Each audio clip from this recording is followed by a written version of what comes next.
स्वागत आहे तुमचं इंडियन पॉलिटी आर्टिकल्स या यूट्यूब चॅनलवर। आज आपण MPSC एक्झाम 2024साठी क्वेश्चन पेपरची प्रॅक्टिस करणार आहे। तरी तुम्ही या चॅनलवरती नवीन असाल तर चॅनलला सबस्क्राईब करा, व्हिडिओला लाईक करा आणि शेअर करा। आजचा पहिला प्रश्न आहे, केंद्र सरकार व राज्य सरकार यांच्यात वाद सोडवणे कोणाच्या अधिकार क्षेत्रात येते? तर या क्वेश्चनचा राईट आन्सर आहे ऑप्शन नंबर 4। भारतीय राज्यघटनेतील अनुच्छेद 131 नुसार सर्वोच्च न्यायालयाला केंद्र सरकार व राज्य सरकार यांच्यात वाद सोडवण्याचा अधिकार दिला आहे। कलम 143 नुसार 2 प्रकारच्या मुद्द्यावर राष्ट्रपतीला सर्वोच्च न्यायालयाचे मत घेण्याचा अधिकार आहे। भारतीय राज्यघटनेतील अनुच्छेद 226 नुसार उच्च न्यायालयाला रिट जारी करण्याचे अधिकार दिले आहे। कलम 263 नुसार कायमस्वरूपी आंतरराज्य परिषद स्थापन करण्याचा अधिकार दिला आहे। पुढचा प्रश्न आहे, खालीलपैकी कोणत्या उद्देशासाठी परमादेश उपलब्ध आहे? पहिला ऑप्शन आहे मूलभूत अधिकाराची अंमलबजावणी करण्यासाठी, दुसरा ऑप्शन आहे न्यायिक न्यायाधिकरणाने अधिकार क्षेत्राचा वापर करण्यास नकार दिल्यास त्याचे अधिकार क्षेत्र वापरण्यास भाग पाडण्यासाठी, तिसरा ऑप्शन आहे असंवैधानिक असलेल्या कायद्याची अंमलबजावणी करू नये म्हणून एखाद्या सार्वजनिक अधिकाऱ्यास किंवा सरकारला निर्देश देण्यासाठी। या क्वेश्चनचा राईट आन्सर आहे ऑप्शन नंबर 4। वरील तिन्ही पर्याय बरोबर आहेत। या क्वेश्चनशी रिलेटेड काही महत्त्वाचे मुद्दे आहेत। परमादेशचा अर्थ हा आम्ही आज्ञा देतो असा होतो। कलम 32 नुसार घटनात्मक उपायाच्या अधिकारामधील सर्वोच्च न्यायालयाचा हा अधिकार आहे। ज्यावेळी शासकीय अधिकारी आपले कर्तव्य बजावण्यात चुकतो त्यावेळी न्यायालय अशा अधिकाऱ्याला ते कर्तव्य करण्याचे आदेश देते। पुढचा प्रश्न आहे, खालीलपैकी कोणते विधान खरे आहे? पहिलं विधान आहे 22 जुलै 1947 रोजी संविधान सभेने राष्ट्रध्वजाचा स्वीकार केला, हे विधान खरं आहे। दुसरं विधान आहे 24 जानेवारी 1950 रोजी संविधान सभेने राष्ट्रगीताचा स्वीकार केला, हे विधान बरोबर आहे। तिसरं विधान आहे 30 डिसेंबर 1946ला संविधान सभेचे पहिले अधिवेशन झाले, हे विधान चुकीचं आहे कारण की 9 डिसेंबर 1946ला संविधान सभेचे पहिले अधिवेशन झाले होते। या क्वेश्चनचं राईट आन्सर आहे ऑप्शन नंबर 4। ऑप्शन 1 आणि ऑप्शन 2 हे खरे आहे। या क्वेश्चनशी रिलेटेड काही महत्त्वाचे मुद्दे आहे। मे 1949मध्ये संविधान सभेने भारताच्या राष्ट्रकुलाच्या सदस्यत्वाला अनुमोदन दिले। 22 जुलै 1947 रोजी संविधान सभेने भारताचा राष्ट्रीय ध्वज स्वीकृत केला आणि त्याचे डिझाईन आंध्र प्रदेशचे पिंगली व्यंकय्या यांनी तयार केले होते। 24 जानेवारी 1950 रोजी संविधान सभेने भारताचे राष्ट्रगीत आणि राष्ट्रगान स्वीकृत केले होते। 24 जानेवारी 1950 रोजी झालेल्या संविधान सभेच्या शेवटच्या बैठकीमध्ये 26 जानेवारीपासून लोकसभेच्या निवडणुका होईपर्यंत संविधान सभेलाच तात्पुरती संसद म्हणून घोषित करण्यात आले। तसेच निवडणुका होईपर्यंत भारतीय गणराज्याचे पहिले राष्ट्रपती म्हणून राजेंद्र प्रसाद यांची नेमणूक करण्यात आली। संविधान सभेची पहिली बैठक 9 डिसेंबर 1946 रोजी नवी दिल्ली येथे झाली होती। तिचे शेवटचे अधिवेशन 24 जानेवारी 1950 रोजी झाले। संविधान सभेचे पहिले अधिवेशन 9 डिसेंबर 1946 ते 23 डिसेंबर 1946 दरम्यान झाले होते। संविधान सभेचे 11वे अधिवेशन हे 14 नोव्हेंबर 1949 ते 26 नोव्हेंबर 1949 दरम्यान झाले होते। 24 जानेवारी 1950 रोजी घटना समिती परत एकदा भरली व सदस्यांनी भारताच्या राज्यघटनेवर स्वाक्षऱ्या केल्या। पुढचा प्रश्न आहे, खालीलपैकी कोणते विधान असत्य आहे? पहिलं विधान आहे संविधानाच्या भाग 4 मध्ये मूलभूत कर्तव्ये दिलेली आहेत, हे विधान चुकीचं आहे कारण संविधानाच्या भाग 4A मध्ये मूलभूत कर्तव्ये दिलेली आहे। संविधानाच्या भाग 4 मध्ये राज्यधोरणाची मार्गदर्शक तत्त्वे दिलेली आहेत। पुढचं विधान आहे 42व्या घटनादुरुस्तीनंतर मूलभूत कर्तव्य भारताच्या राज्यघटनेत समाविष्ट केली गेली, हे विधान बरोबर आहे। पुढचं विधान आहे 2002 मध्ये 82व्या घटनादुरुस्ती कायद्यानंतर आणखी एक मूलभूत कर्तव्य जोडले गेले, हे विधान बरोबर आहे। पुढचं विधान आहे लोकप्रतिनिधित्व कायदा 1951 मध्ये अधिनियमित करण्यात आला, हे विधानसुद्धा बरोबर आहे। या क्वेश्चनचं राईट आन्सर आहे ऑप्शन नंबर 1। या क्वेश्चनशी रिलेटेड काही महत्त्वाचे मुद्दे आहेत। 42वे घटनादुरुस्ती 1976 अन्वये घटनेत भाग 4A समाविष्ट करण्यात आले आणि या नवीन भागात कलम 51A हे केवळ एकच कलम टाकण्यात आले आणि 11वे मूलभूत कर्तव्य 86व्या घटनादुरुस्ती कायद्यानुसार समाविष्ट करण्यात आले आहे।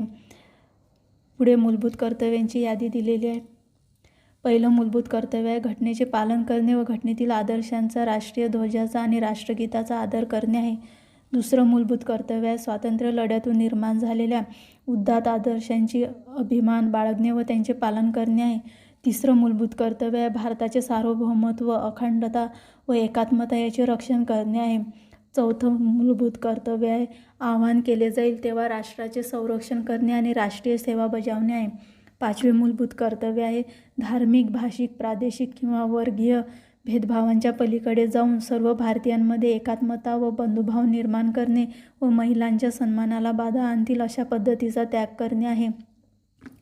सहावे मूलभूत कर्तव्य आपल्या संमिश्र संस्कृतीचा वैभवशाली वारसा जतन करणे. सातवे मूलभूत कर्तव्य आहे वने, सरोवर, नद्या आणि वन्यजीव यांसारख्या नैसर्गिक पर्यावरणाचे संरक्षण करणे व त्यात सुधारणा घडवून आणणे आणि सजीव प्राण्यापासून दयाबुद्धी बाळगणे आहे. आठवे मूलभूत कर्तव्य आहे वैज्ञानिक दृष्टिकोन, मानवता, जिज्ञासूवृत्ती आणि सुधारणावाद विकसित करणे आहे. नववे मूलभूत कर्तव्य आहे सार्वजनिक मालमत्तेचे रक्षण करणे आणि हिंसेचा त्याग करणे आहे. दहावे मूलभूत कर्तव्य आहे व्यक्तिगत व सार्वजनिक अशा प्रत्येक क्षेत्रात उच्चतम पातळी गाठण्याचा प्रयत्न करून राष्ट्राची सतत उन्नती होत राहील यासाठी प्रयत्नशील राहणे आहे. 11वे मूलभूत कर्तव्य आहे पित्याने आपल्या अपत्यास वर्ष 6 ते 14 पर्यंत शिक्षणाची संधी उपलब्ध करून देणे आहे. पुढचा प्रश्न आहे नागरिकांना त्यांच्या हक्काची हमी कोणत्या तरतुदीमध्ये दिली आहेत. तर या क्वेश्चनचं राईट आन्सर आहे ऑप्शन नंबर 1. नागरिकांना त्यांच्या हक्काची हमी संविधानातील तरतुदीमध्ये दिलेली आहे. पुढचा प्रश्न आहे अ गट व ब गट यांच्या योग्य जोड्या लावा. डॉक्टर राजेंद्र प्रसाद हे संविधान सभेचे अध्यक्ष होते. डॉक्टर बाबासाहेब आंबेडकर हे मसुदा समितीचे अध्यक्ष होते. सर बी एन राव हे संविधान सभेचे कायदेविषयक सल्लागार होते. वल्लभभाई पटेल हे मूलभूत हक्क विषयक समितीचे अध्यक्ष होते. या क्वेश्चनशी रिलेटेड काही महत्त्वाचे मुद्दे आहे. संविधान सभेच्या काही महत्त्वाच्या समित्या. संविधान अल्पसंख्याक उपसमितीचे अध्यक्ष एच.सी. मुखर्जी होते. ईशान्य सीमा, आदिवासी क्षेत्र आणि आसामची अंतर्भूत न केलेली व अंशतः अंतर्भूत न केलेली क्षेत्रे या संदर्भातील उपसमितीचे अध्यक्ष गोपीनाथ बारडोले होते. पुढची समिती आहे आसाम वगळता इतर अंतर्भूत न केलेली व अंशतः अंतर्भूत न केलेली क्षेत्रे या संदर्भातील उपसमितीचे अध्यक्ष ए.व्ही. ठक्कर होते.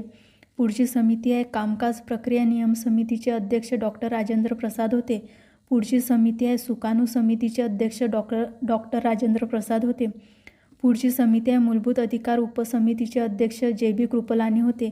पुढची समिती आहे प्रांतिक राज्यघटना समितीचे अध्यक्ष सरदार वल्लभभाई पटेल होते.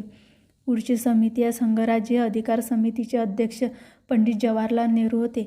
पुढची समिती आहे संस्थानामध्ये वाटाघाटी करण्यासाठी समितीचे अध्यक्ष पंडित जवाहरलाल नेहरू होते. पुढची समिती आहे मूलभूत अधिकार व अल्पसंख्याक आणि आदिवासी व अंतर्भूत न केलेली क्षेत्रे याबाबत सल्लागार समितीचे अध्यक्ष सरदार वल्लभभाई पटेल होते. संविधान सभेच्या काही दुय्यम समित्या होत्या. वित्त व कर्मचारी समितीचे अध्यक्ष डॉक्टर राजेंद्र प्रसाद होते. अधिकारपत्र समितीचे अध्यक्ष अल्लादी कृष्णस्वामी अय्यर होते. गृह समितीचे अध्यक्ष बी. पट्टाभी सीतारामय्या होते. कामकाज क्रम समितीचे अध्यक्ष डॉक्टर के.एम. मुन्शी होते. राष्ट्रध्वजासंबंधी हंगामी समितीचे अध्यक्ष डॉक्टर राजेंद्र प्रसाद होते. घटना समितीच्या कार्याविषयी समितीचे अध्यक्ष ग.वा. मावळणकर होते. सर्वोच्च न्यायालयाबाबत हंगामी समितीचे अध्यक्ष एस. वरदाचारी होते, परंतु हे घटना समितीचे सदस्य नव्हते. पुढची समिती आहे प्रांताच्या मुख्य आयुक्तांच्या समितीचे अध्यक्ष बी. पट्टाभी सीतारामय्या होते. पुढची समिती आहे भारतीय राज्यघटनेतील आर्थिक तरतुदी विषयक तज्ज्ञांची समितीचे अध्यक्ष नलिनी रंजन सरकार होते, परंतु या घटना समितीच्या सदस्या नव्हत्या. पुढची समिती आहे भाषावार प्रांतासंबंधी समितीचे अध्यक्ष एस. के. दार होते. पुढची समिती आहे घटनेच्या मसुदा परीक्षण करणारी विशेष समितीचे अध्यक्ष पंडित जवाहरलाल नेहरू होते. पुढची समिती आहे वृत्तपत्र कक्ष समितीचे अध्यक्ष उषानाथ सेन होते. पुढची समिती आहे नागरिकत्वावरील एतदर्थ समितीचे अध्यक्ष एस. वरदाचारी होते. पुढची समिती आहे घटनेची मसुदा परीक्षण करणारी विशेष समितीचे अध्यक्ष पंडित जवाहरलाल नेहरू होते. पुढचा प्रश्न आहे राष्ट्रपतींना जर वाटले की युद्ध किंवा बाह्य आक्रमण सशस्त्र उठावामुळे भारताच्या काही प्रदेशाच्या सुरक्षिततेला भयंकर धोका निर्माण झाला आहे, तर ते राज्यघटनेच्या अनुच्छेद क्रमांक अन्वये संपूर्ण भारतात किंवा भारताच्या काही भागात आणीबाणी जाहीर करू शकते. या क्वेश्चनचा राईट आन्सर आहे ऑप्शन नंबर बी. अनुच्छेद 352 नुसार राष्ट्रपती राष्ट्रीय आणीबाणी जाहीर करू शकतात. या क्वेश्चनशी रिलेटेड काही महत्त्वाचे मुद्दे आहेत. पंतप्रधान व त्यांच्या कॅबिनेटच्या शिफारशीनुसार राष्ट्रपती राष्ट्रीय आणीबाणीची अंमलबजावणी करतात.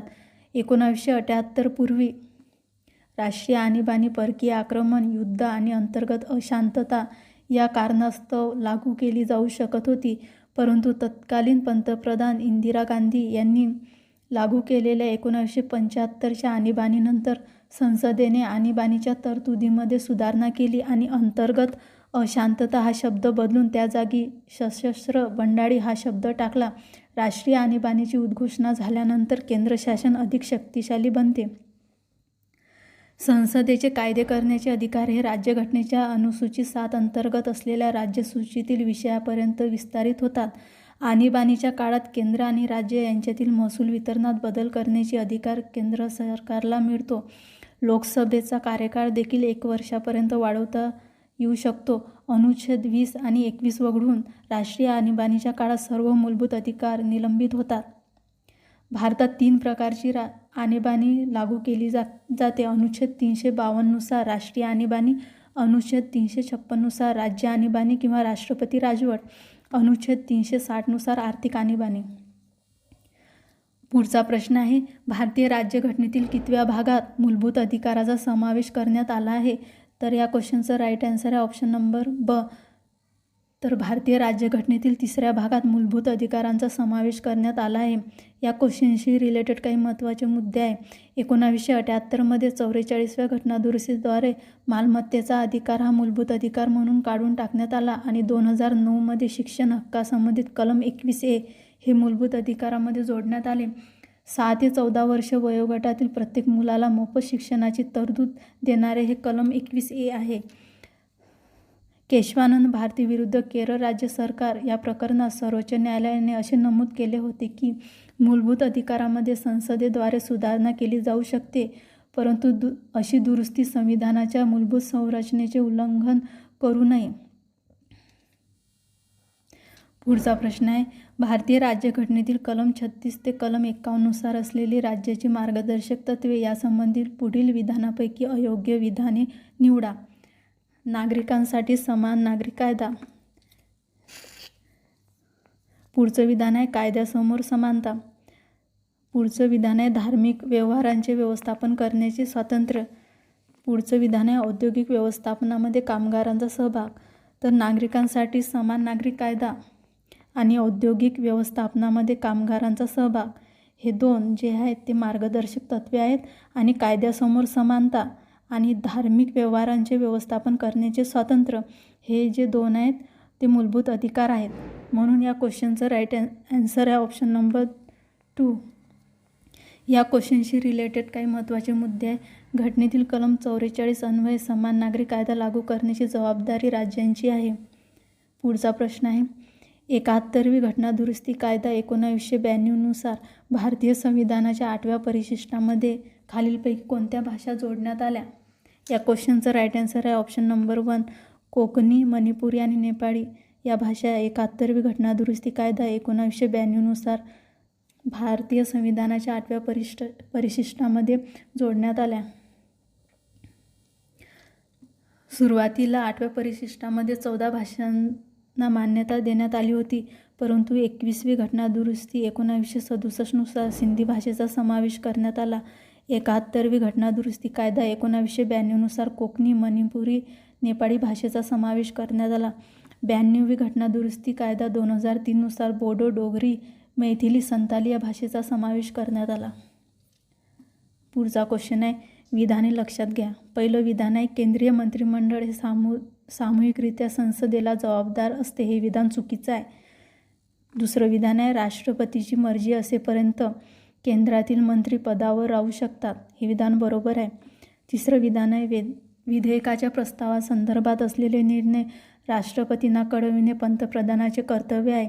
हे विधानसुद्धा बरोबर आहे. या क्वेश्चनचं राईट आन्सर आहे ऑप्शन नंबर 2. विधान ब आणि क हे बरोबर आहे. या क्वेश्चनशी रिलेटेड काही महत्त्वाचे मुद्दे आहेत. कलम 75 मध्ये मंत्र्यांसंबंधित इतर तरतुदी दिल्या आहेत. राष्ट्रपतीची मर्जी असेपर्यंत केंद्रातील मंत्री पदावर राहू शकतात. कलम 78 मध्ये पंतप्रधानाची कर्तव्ये दिलेली आहेत. विधेयकाच्या प्रस्तावासंदर्भात असलेले निर्णय राष्ट्रपतींना कळविणे पंतप्रधानाचे कर्तव्य आहे. कलम 81 मध्ये लोकसभेची रचना परिभाषित केली आहे. यामध्ये केंद्रीय मंत्रिमंडळ हे सामूहिकरित्या लोकसभेला जबाबदार असते.